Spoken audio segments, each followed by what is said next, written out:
大家好，欢迎收听台湾俗谚。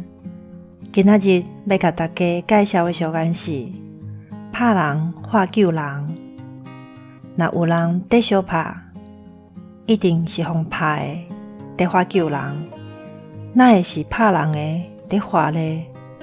这句话意思是讲，做毋对代志的人伫遐发冤枉，想要甲家己的罪行杀甲离离离。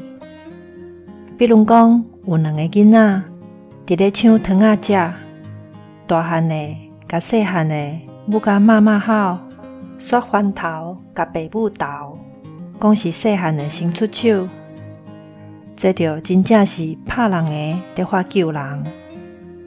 以上，感谢收听。